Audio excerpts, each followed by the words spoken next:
is moving swiftly to expand COVID-19 vaccine distribution to protect our community and move our economy forward. Vaccine supplies are currently extremely limited, and as the state provides more vaccines to the county, we are working hard to distribute them as fast as possible. Register for vaccine updates and get more information at miamidade.gov/vaccine. Get vaccinated, Miami-Dade County. It's our best shot for a strong, healthy community.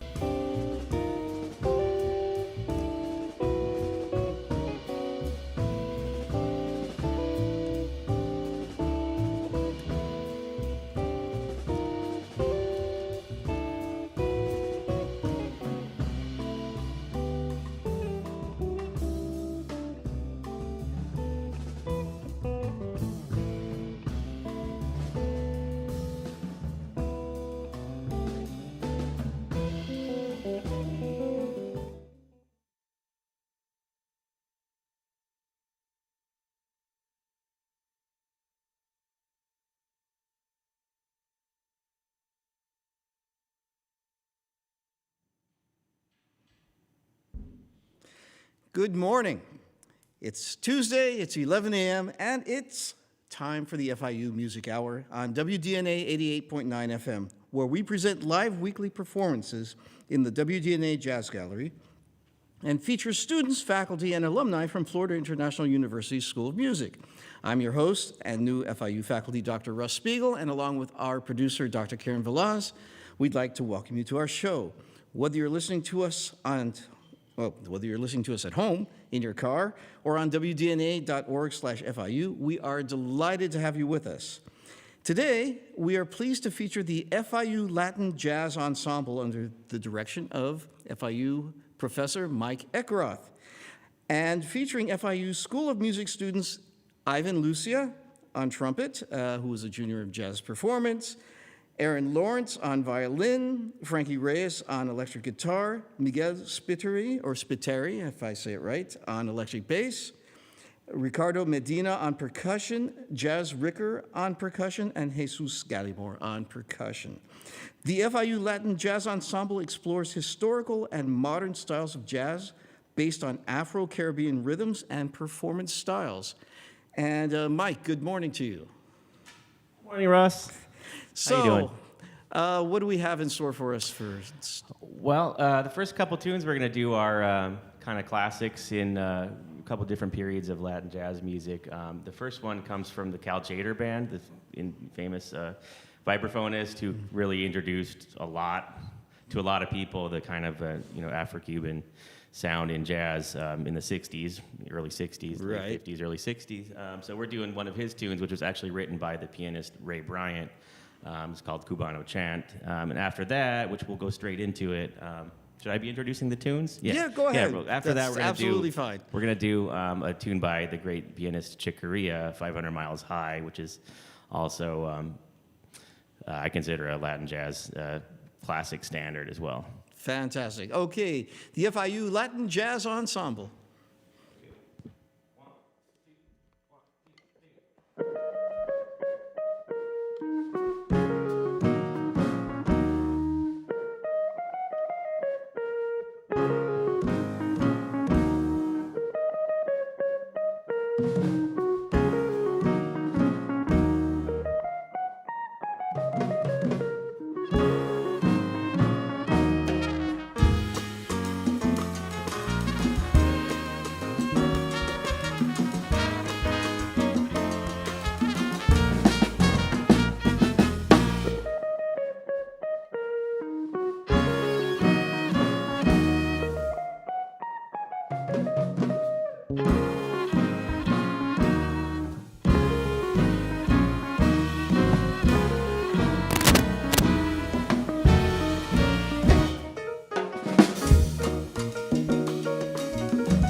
Some nice stuff there. So, Mike, I have a couple questions for you. Ask me. All right.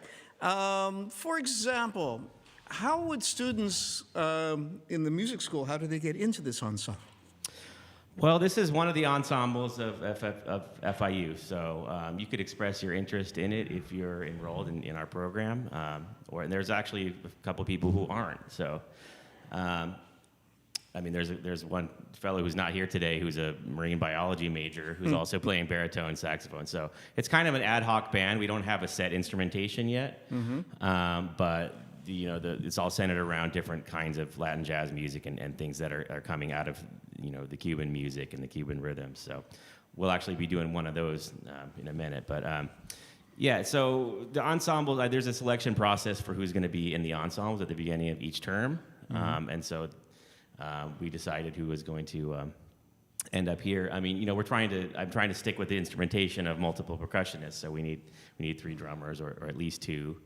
So if you're an FIU music student in our program, you could say, I would like to play in the Latin Jazz Ensemble. And that's something I'm interested in, and you definitely have a shot at it. Cool. And when you're teaching students, what are some things that are really important to be looking out for in performing this style, or these styles actually, because there's more than one style of music? Yeah, it's a very wide variety of music. It's a long history of music. So we started out by doing some things. I mean, you'll hear the next tune we're going to do is really more of a Cuban kind of descarga.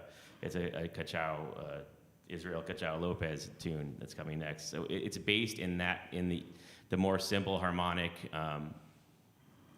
palette, but there's so much history in this music. So, I mean, we spent some time studying and playing through, kind of New York-based Latin jazz music and Cuban-based Latin jazz music. I mean, you should be keeping an eye out for what the different rhythms are. So and there's a lot of things that come out of son montuno, cha-cha-cha, the different kinds of Cuban rhythms that were used as kind of the basis for this genre of music.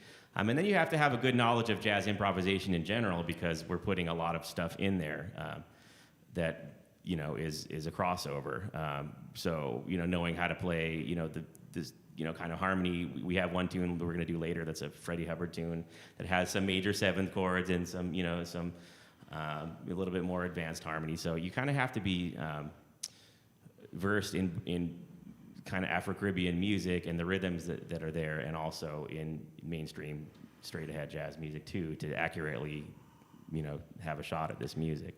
Right, and Latin music, and especially because we're in a place where Latin music, it plays a very special role in the culture and the history here. There's also, but it's a very wide variety. I mean, we're talking about Cuban, we're talking about Afro-Caribbean, but there's also Brazilian. Absolutely. Absolutely, yeah. You could, you could spend a whole, multi-year study on the music of each country that's out there if you wanted to. But I mean, there is a general, there's a general kind of, I'm going to go back to the Cuban root of most of the stuff. If you want to talk about Tito Puente or Cal Tjader, that music was, that one kind of son rhythm was kind of the main thing that was happening rhythmically. So it's a big part of it. But I don't mean to, diminish anything else. There's many rhythms that come into this. Of course. I think it's familiarity with those things and being willing to understand the groove that's there, and adherence to the groove and the rhythm of the music as your first thing that you're thinking about. You take care of that first. Then after that, you think about the other layers of the music that's going on. Right. So when you're choosing your tunes for the band, how do you go about that? Well, in this case, I wanted to do some historical things that would be, within, the limits of a group that was just getting started in this genre. So, we did something from Tito Puente, we did something from Cal Tjader, we're going to do an easy Palmieri tune later, and we have the Chicoria tune is kind of a jazz standard, so everyone's pretty familiar with it. It had a little bit more, chord changes going on, and of course that's from the fusion period, so there's a lot of other influences that go in there, but it could be played in the style we played. So I tried to stick to things that were simple enough that we could dig into them right away. They didn't have too much going on, and we didn't do, we're just getting started with this group. So as we go, I think the arrangements will become more complex, and we'll be able to dial more, more aspects of the music into what we're doing. Right, and for anybody who's listening, like to the show, or could you give some other names, some other examples of people who's great to start listening to? Yeah, I mean, I think in terms of, just straight up Latin improvisation, one of the big influences would be the Descarga recordings of Cachao, because there's a ton of instrumentalists on there that are all soloing well and in the style and kind of just creating the style. So I'm talking about things from the 50s by Cachao. So you could find the Cuban Descarga albums. They have different titles depending on where you're getting it from, but there was a series of albums that came out in that period. So you'll learn a lot about the improvisation. Then you can go to the New York big bands that had something to do with it too, Machito, and to a lesser extent Tito Puente and groups like that that were big bands in the 50s. Mario Bauza. Mario Bauza was a member of Machito's band. There's a lot of influence there. There's recordings of Machito with Charlie Parker. So, I mean, there's just tons of crossover. There's tons of history. I mean, New York City was a big center of the development of this particular angle on jazz. Of course, Dizzy Gillespie's big band as well. Dizzy Gillespie's big band, which is also contemporary. So, and that was one of the first groups to have, or the only group to have John Opozo in it, because he died soon after he recorded with that group and helped compose some of Dizzy's biggest hits that were kind of Latin tunes. So yeah, so we talk about Dizzy Gillespie, and then I talk about Cal Tjader as an important spot too, because he had Willie Bobo and Mongo Santa Maria. Mongo Santa Maria went on to have his own band, and we're actually we have a Mongo tune up today if we have time for it as well. So the '60s was also a big moment, I think, for the development of the style. So if you just start with the names I mentioned right now and go forward into today and see, who played in whose band and then who was a band leader afterwards, you'll kind of see how everything's developed to the point where it is today, which is, a lot more esoteric than what we're doing on stage here today. Excellent. So, enough of the talking. Let's get back to the music. That was a lot. And what are we going to hear? We're going to do a Cachao piece, Chanchullo. And unsurprisingly, it starts with the bass. Miguel.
You're listening to the FIU Music Hour on WDNA 88.9 FM with the FIU Latin Jazz Ensemble under the direction of Mike Eckroth. We'll be right back after these messages.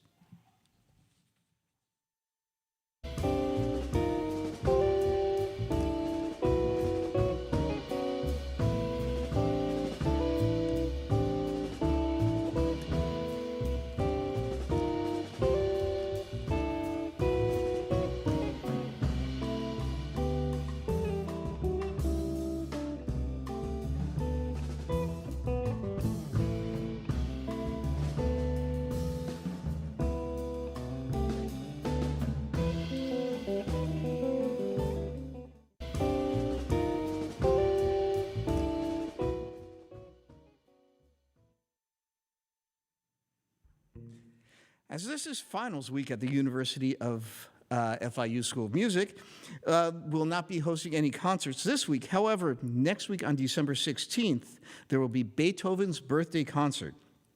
At 8 p.m. at the Wertheim Concert Hall, the Friends of Chamber Music of Miami, in partnership with the FIU School of Music, present a concert in celebration of Beethoven's birthday featuring the esteemed Anis Quartet. For this and many more exciting events, you can find information at fiu.universitytickets.com or MusicTix, that's MusicTix, at fiu.edu. And now, back to our show with the FIU Latin Jazz Ensemble under the direction of Mike Eckroth.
Listening to the FIU Latin Jazz Ensemble under the direction of Mike Eckroth with the FIU School of Music students Ivan Lucia, Aaron Lawrence, my apologies again, Frankie Reyes, Miguel Spiteri, Ricardo Medina, Jazz Ricker, and Jesus Gallimore on the FIU Music Hour on WDNA 88.9 FM. I've been your faculty host, Russ Spiegel, and along with our producer, Karen Veloz, we'd like to thank our production crew and the staff at WDNA 88.9 FM, including my assistant, Najee McLean, and Alex Aldrich on the sound for today's broadcast. If you would like more information on all our programs, make sure to call 305-348-2896, or you can like our Facebook page, FIU School of Music, and Instagram, FIU Music, to stay up to date with all our upcoming performances. Thank you so much for joining us, and make sure to join the FIU Music Hour for more great music every Tuesday, 11 a.m. to noon. Next week, our guest will be the Ruben Caban Group. Thanks again to my guests, the FIU Latin Jazz Ensemble, and what are you going to play for us? We got a little, for our outro, a little picadillo from Tito Puente. Sounds like lunch to me.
Miami-Dade County, under the leadership of Mayor Daniela Levine Cava, is moving swiftly to expand COVID-19 vaccine distribution to protect our community and move our economy forward. Vaccine supplies are currently extremely limited, and as the state provides more vaccines to the county, we are working hard to distribute them as fast as possible. Register for vaccine updates and get more information at miamidade.gov/vaccine. Get vaccinated, Miami-Dade County. It's our best shot for a strong, healthy community.